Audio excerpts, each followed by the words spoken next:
What's going on, guys? It's Bromley at Empire Barbell, and today we're going to do some programming evaluation. I've had some requests to pick apart 531, along with some other ones I'm going to get to down the road, but this is the one that's probably been around the longest. It's freshest in most people's minds because you see it everywhere. So Jim Wendler came up with 531. It was one of the first really successful ebooks that tried to simplify strength training for the masses, and it's had a ton of success. But at the same time, it also comes under a little bit of scrutiny because when you're trying to cast a wide net over all the potential lifters that might buy your product, you're also going to do some of them a disservice by not providing specific enough or maybe advancing the progression at an appropriate rate. Now, that's something you can't really hope to do when you're trying to cast a wide net like that, which is why the importance of individual learning and individual programming, maybe from a coach or a professional, is so high. So down the road, you're eventually going to have to dig a little deeper and find how you can program for yourself a little bit more specifically, taking into account your own special circumstances. Now, this is basically 531 in a nutshell. I cut off all the fluff. I got rid of all the things you don't really need to calculate. One of my frustrations when I first ran this over 10 years ago was I took the time to calculate all the percentages down a full 12-week training block, only to realize that the introductory percentages were just for warm-up sets. It doesn't really matter. They don't contribute to the overall volume that much. If you do an appropriate warm-up all the way up to your working percentages, how you run the warm-up doesn't really matter. I mean, he'll have going into day one, it'll be 65, 75, then 85%, each one for 5 reps. Finishing with 5 or more, and that approach really isn't that important, so I opted not to put it here. So really the whole program really hinges on one working set to failure, followed by whatever accessory gets prescribed for that day. So for the main set, these are your progressions: week 1 85%, week 2 90, week 3 95, then a deload. I also didn't put the specific deload down because it doesn't really matter. So this operates off of what we call plus sets. Now, plus sets are pretty popular. They're in a lot of different programs. Juggernaut features plus sets, Grayskull LP, Swede Burns 5th set. Basically, it's saying the last set you do, or for this one, it's the only set you do, is done for as many reps as possible. So you want to hit at least 5 on week 1, but ideally you hit more. Now, this does a couple of things. One, it provides intensity.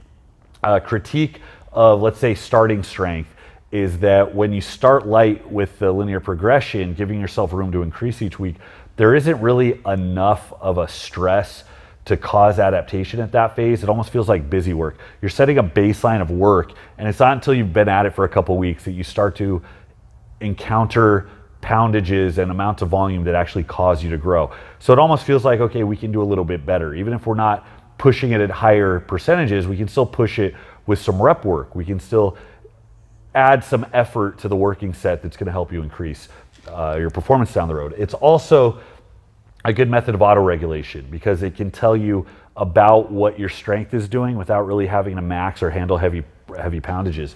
So as you run through this wave, when you repeat the next cycle 5 pounds heavier, 5 to 10 pounds heavier, you have a good barometer for what you did on week 1 for week 5. So let's say you beat those reps. At heavier weight, that's a really good sign that you're improving the way you should be improving. So I really like plus sets. I've actually included them a lot in my own programming during different phases. And also 531 strongly recommends, and this is one of the things it gets right, taking 90% of your training max. So that actually backs you off a little bit. So it prevents people from overrepresenting their strength, which everybody does.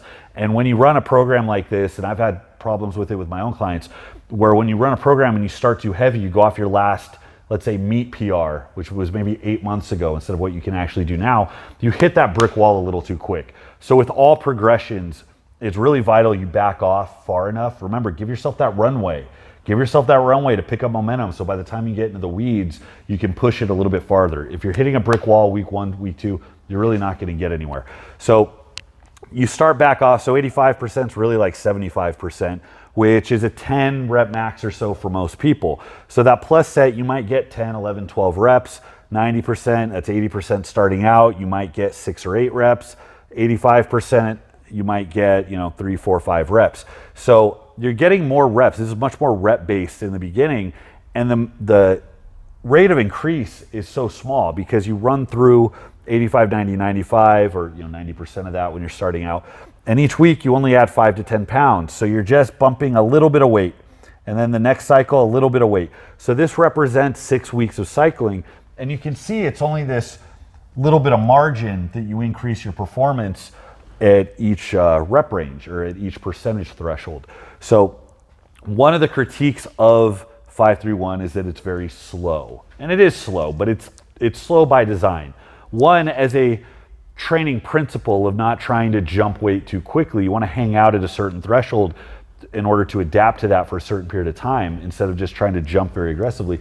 But two, to take into account the wide net it is trying to cast. It's trying to cater to the lowest common denominator, which is going to be people that are overeager, people that start with their maxes too high, people that try to push too aggressively too far, or people that are too eager to see strength gains and will ditch the program because of this. So because of the slow, patient, methodical approach, a lot of people have had success with it because it's pushed them to follow these principles they might not otherwise have followed.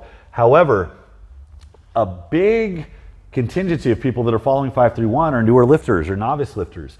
And because of that, they leave a lot on the table with this low volume approach, also with the mandatory deload every 4 weeks. Again, casting a wide net, it's better to err on the side of less work rather than more, because more is not always better.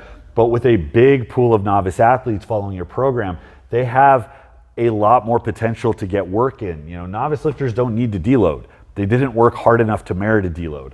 Also, at 95%, yeah, that might merit a deload, but with 90% of that, when you're hitting a 5 or 6 rep max on week 3, sets of 5 or 6 don't merit a deload either.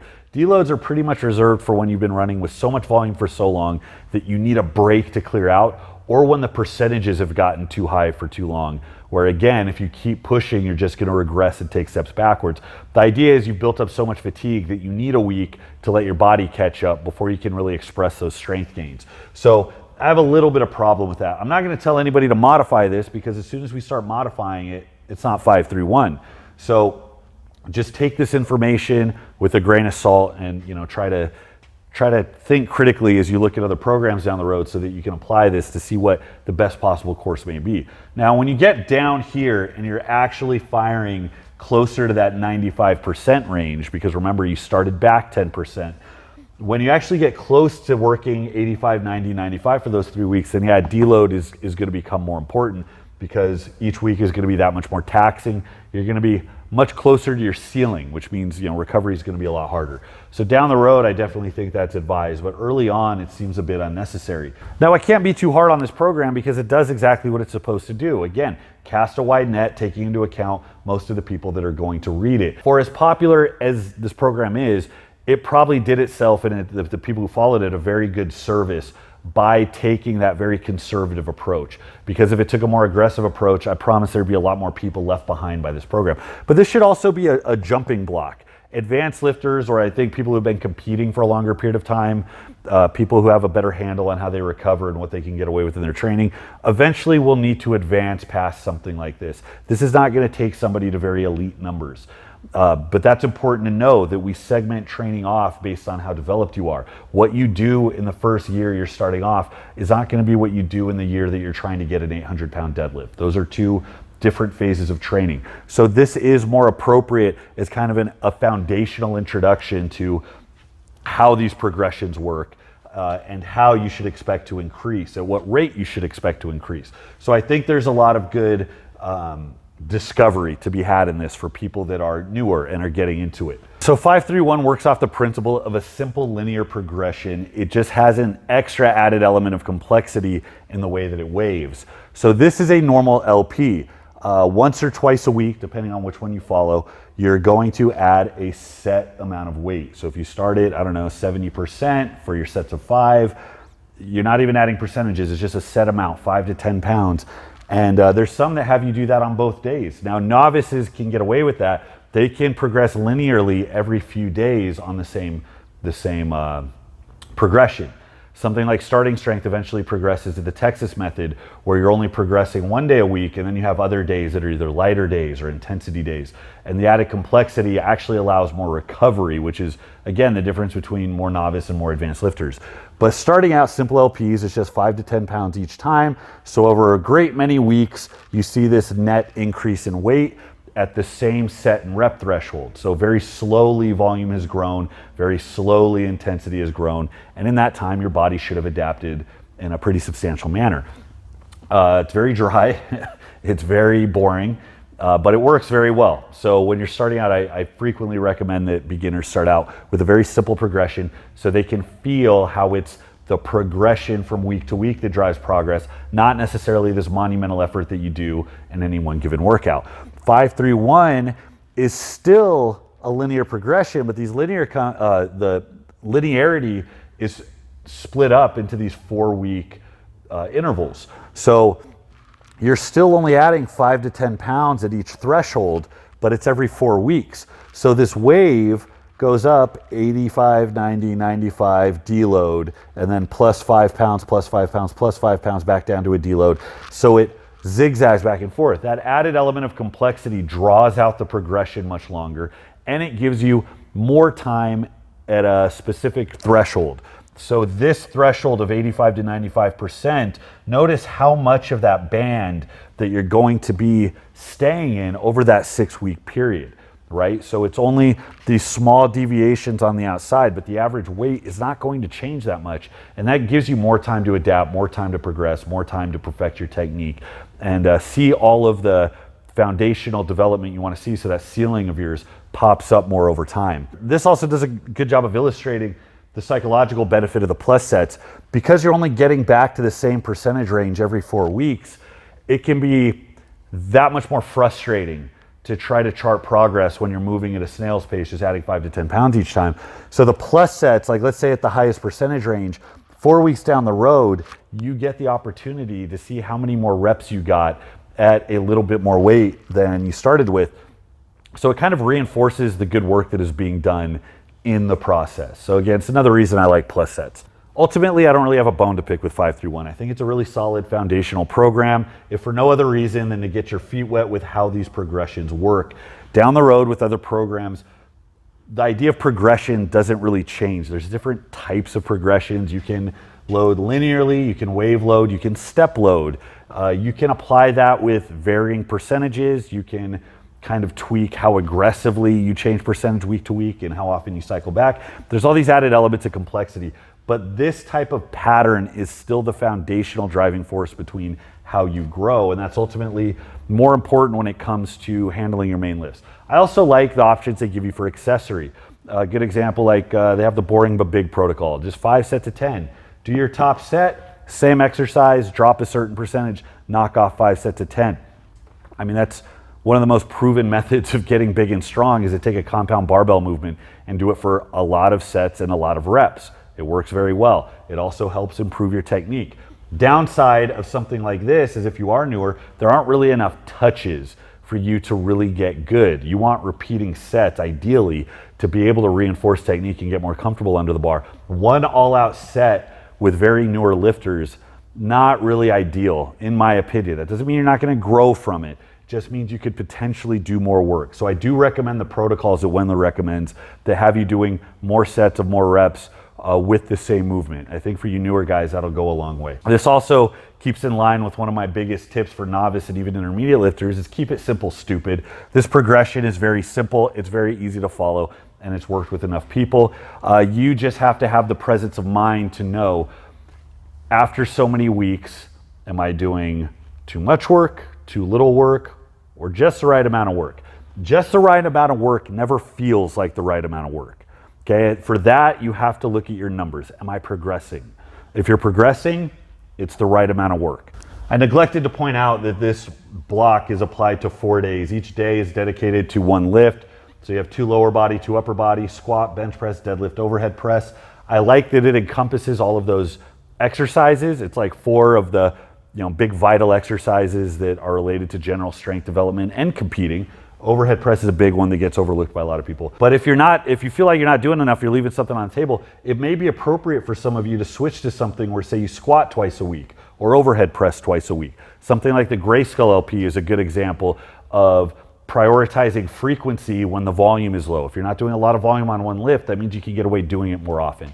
And for a lot of people that are trying to refine technique and get past that novice stage, that might actually be the way to go. Everybody's a little bit different. A lot of people I train squat twice a week without any problem. And some of them, it's been a game changer. That extra frequency has really helped them develop past a point that they otherwise would have. Some people really struggle, especially if there's any amount of volume in the leg workout after the squats. So you have to be really diligent in pinpointing what your maximum recoverable capabilities are, because it is different for everybody.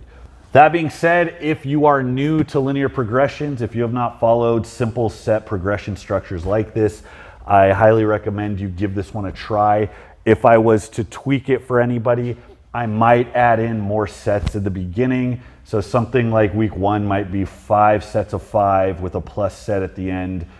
Week 2, 3 sets of 3. Week 1, you put all out on that one big set and repeat. That's another very productive structure. It's not that different than the main progression. It just includes a little bit more of that percentage specific work to help dial that in over time. There's a lot of ways to structure it. Like I said, these are a dime a dozen. If there's anything you were looking for me to cover that I didn't, go ahead and leave it in the comment box, or better yet, go ahead and join our forum, Empire Barbell Forum. All right, I'm gonna leave the link in the description. We got over 500 members. I'd like to get that to 1,000. I took the paywall down, guys. It's free. Go ahead and start a training log. Post a video of your lifts, get some feedback. We got a good community of people there. Go ahead and start a thread related to this video. I try to answer questions and comments on the forum as often as possible. So that's it for today, guys. Thanks for watching. Until next time, this is Bromley at Empire Barbell. I'll see you.